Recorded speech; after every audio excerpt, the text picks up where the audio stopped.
Jungle Cat vibes. It's the Lit Vampire. New books is in.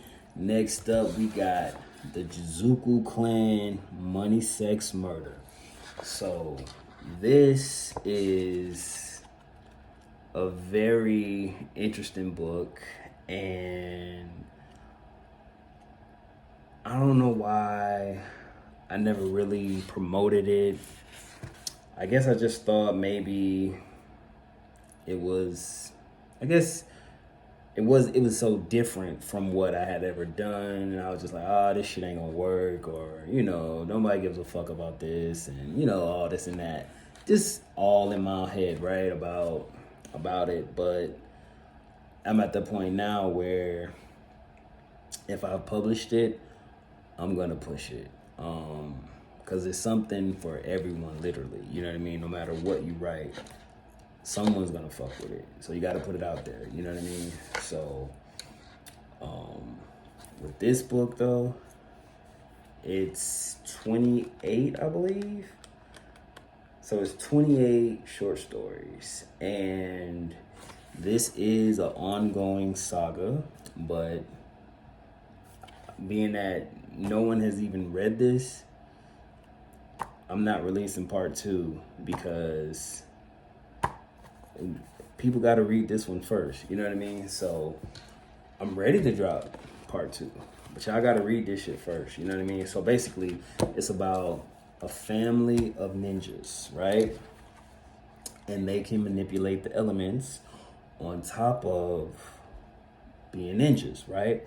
So imagine being hunted down by a ninja, on top of this ninja being able to either manipulate fire, manipulate earth, manipulate air, manipulate water, right?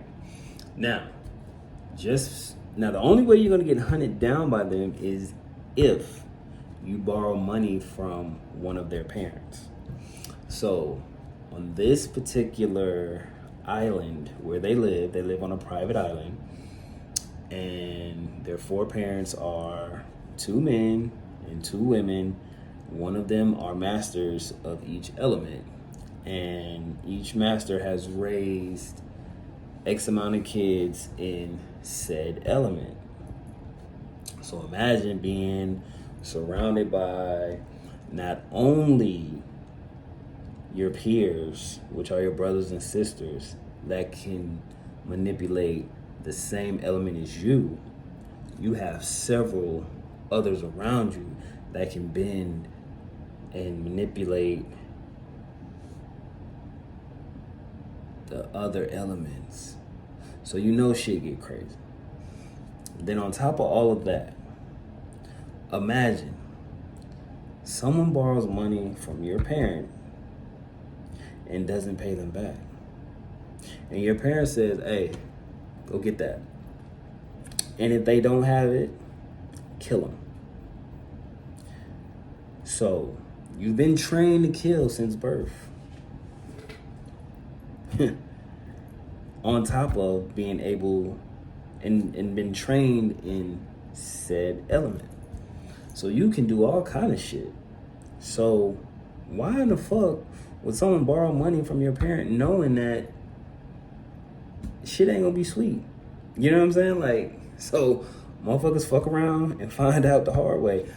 And then on top of all of that, it's a competition within each element. It's a tournament to see who gets the most kills. Then, like I said, money, sex, murder. Now, just because your parents said, hey, go kill them, because they ain't got that money. But as a young, horny, teenage man, this woman over here that owes your pappy some money, or your mammy some money, and she ain't got it, but she offering you up that twat. But your bank account is fat. You gonna kill her, or you gonna get that twat? You gonna pay her debt, or you gonna, bring her skull back for proof, for insurance, or you gonna do both? you gonna fuck her then still kill her. You know what I mean? So this shit is wild. All right, like this shit is wild right here. So you know, if you're into that type of shit, I guess what do you call that shit? Fuck. It's kind of like bounty hunting. Yeah, if you're into like bounty hunting type shit, this is for you. So this is kind of like the day the aliens invaded to a degree with how it's like set up like in that square, because it starts with one element, goes to the next, goes to the next, goes to the next, and then that's when it ends, and then it starts back over. But throughout the whole book, it keeps up with what everyone is doing. So even if your element is water, you still know what fire is doing, you still know what earth is doing, you still know what air is doing. So it's pretty dope, man, you know? So like I said, you can check it out, get at me, 2 for $20 or $15 if you just want this one.